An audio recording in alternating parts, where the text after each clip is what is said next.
ఏపీలో 2026లో అసెంబ్లీ ఎన్నికలు జరగనున్నాయి.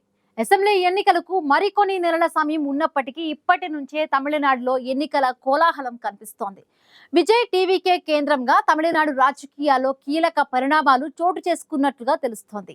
టీవీకేతో పొత్తు కోసం పళనిస్వామి కాంగ్రెస్ లోని ఓ వర్గం ఆసక్తిగా ఉన్న నేపథ్యంలో విజయ్ ఎవరితో జట్టు కడతారనేది ఆసక్తిగా మారింది. కరూర్ దుర్ఘటన తరువాత కాస్త వెనక్కి తగ్గిన విజయ్ ఒంటరి పోరుకే మొగ్గు చూపుతారా లేక కూటమిగా పోటీ చేసేందుకు ఆసక్తి చూపుతారా అన్న దానిపై సస్పెన్స్ కొనసాగుతోంది.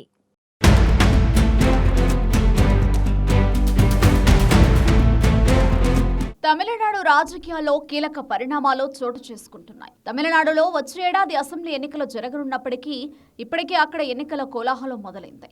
కరూర్ తొక్కిసలాట ఘటన తర్వాత టీవీకే కేంద్రంగా తమిళనాడు రాష్ట్ర రాజకీయాల్లో కీలక పరిణామాలు చోటు చేసుకుంటున్నాయి. ఓవైపు విజయ్తో కూటమి చర్చలకు అన్నాడీఎంకే ప్రయత్నాలు, మరోవైపు టీవీకేతో పొత్తు పెట్టుకోవాలంటూ కాంగ్రెస్లోని ఓ వర్గం పట్టుబడుతోంది.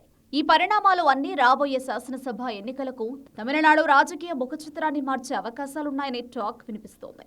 తమిళనాడులో ప్రముఖ సినీ నటుడిగా గుర్తింపు పొందిన విజయ్ టీవీకేను స్థాపించి వచ్చే ఎన్నికల్లో విజయం సాధించాలనే పట్టుదలతో ముందుకు సాగుతున్నారు. అయితే కరూరు సభలో తొక్కిసలాట జరగడంతో విజయ్ దూకుడుకు కళ్లెం పడినట్లయింది. కరూర్ దుర్ఘటన అనంతరం అన్నాడీఎంకే నేత ప్రతిపక్ష నాయకుడు ఎడప్పాడి పళనిస్వామి విజయ్తో ఫోన్లో మాట్లాడి ఆయనకు పూర్తి మద్దతివ్వనున్నట్లు వెల్లడించినట్లు రాజకీయ వర్గాల సమాచారం. అదే సమయంలో కూటమి ఏర్పాటు చర్చలకు విజయ్కు పళనిస్వామి ఆహ్వానం పలికినట్లు కూడా వార్తలు వినిపిస్తున్నాయి. అన్నా డీఎంకే టీవీకేకు ఉమ్మడి ప్రత్యర్థి అయిన డీఎంకేను వచ్చే ఎన్నికల్లో ఓడించడానికి కలిసికట్టుగా పోరాడాల్సిన ఆవశ్యకత ఉందని పళనిస్వామి సూచించగా దీనిపై తన నిర్ణయాన్ని తర్వాత వెల్లడిస్తానని విజయ్ చెప్పినట్లు తెలుస్తోంది. అన్నాడీఎంకే సభలో టీవీకే జెండాలు ఎగురవేయడం వంటి పరిణామాలు అన్నాడీఎంకే టీవీకే కూటమి ఏర్పాటుపై ప్రచారానికి బలాన్ని చేకూర్చేలా చేశాయి.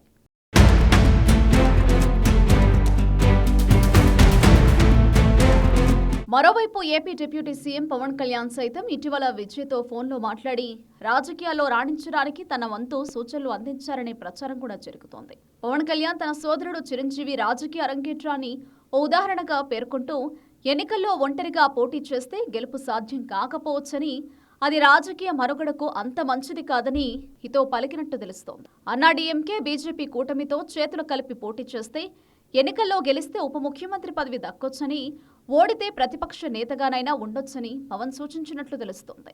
ప్రస్తుత పరిణామాల దృష్ట్యా రాజకీయ అండదండలు అవసరమనే విషయాన్ని దృష్టిలో ఉంచుకుని తగిన నిర్ణయం తీసుకోవాలని పవన్ హితో పలికారని, ఈ విషయంపై విజయ్ పునరాలోచనలో పడ్డారని ప్రచారం కూడా జరుగుతోంది.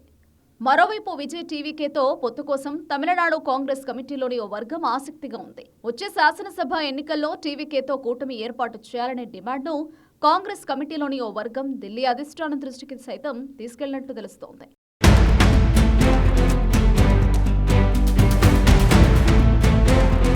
టీవీకేతో కూటమి ఏర్పాటు చేస్తే తమిళనాడులో మాత్రమే కాకుండా విజయ్ అభిమానులు ఉన్న పుదుచ్చేరి, కేరళ, కర్ణాటక, ఆంధ్రప్రదేశ్లోనూ మళ్లీ కాంగ్రెస్కు పూర్వ వైభవం తీసుకురాగలమని కాంగ్రెస్లోని ఓ వర్గం నేతలు పార్టీ అధిష్టానానికి వెల్లడించినట్లు సమాచారం. ఈ వర్గం అభిప్రాయాన్ని తమిళనాడు రాష్ట్ర కాంగ్రెస్ అధ్యక్షుడు సెల్వ పెరుంతగై ఖండించడంతో పాటు ప్రస్తుతం డీఎంకేతో కూటమి బంధాన్ని తెంచుకోవడం మంచిది కాదని గట్టిగా చెబుతున్నట్లు టాక్ వినిపిస్తోంది. వచ్చే శాసనసభ ఎన్నికల్లో 80 సీట్లు, ఉప ముఖ్యమంత్రి పదవి, మంత్రివర్గంలో చోటు వంటి డిమాండ్లతో ఇప్పటికే టీవీకేతో కాంగ్రెస్ తరపున మంతనాలు జరుపుతున్నట్లు ప్రచారం జరుగుతోంది. సెప్టెంబర్ 27న కరూర్లో జరిగిన తొక్కిసలాటలో 41 మంది మరణించగా 100 మందికి పైగా గాయపడ్డారు. ఈ దుర్ఘటన తమిళనాడు రాష్ట్ర రాజకీయాలను ఒక్కసారిగా మార్చివేసిందా అంటే అవుననే సమాధానమే వినిపిస్తోంది. శాసనసభ ఎన్నికల దృష్ట్యా అప్పటి వరకు దూకుడుగా వ్యవహరిస్తున్న విజయ్ వేగానికి సడన్ బ్రేకులు పడినట్లయింది. టీవీకే పార్టీ నిర్వాహకులపై కేసులు, అరెస్టులు, ద్వితీయ శ్రేణి నేతల అజ్ఞాతవాసం వంటి పరిణామాలతో విజయ్ పరిస్థితి అగమ్యగోచరంగా మారింది.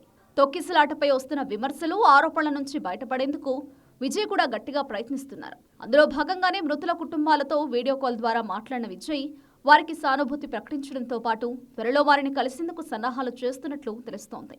మొత్తంగా అసెంబ్లీ ఎన్నికలకు కొన్ని నెలలే ఉండడంతో విజయ్ ఎలాంటి నిర్ణయం తీసుకుంటారో, టీవీకే ఎవరితో కలిసి ముందుకు సాగుతుందనే దానిపై తమిళనాడు రాజకీయాల్లో ఆసక్తి నెలకొంది.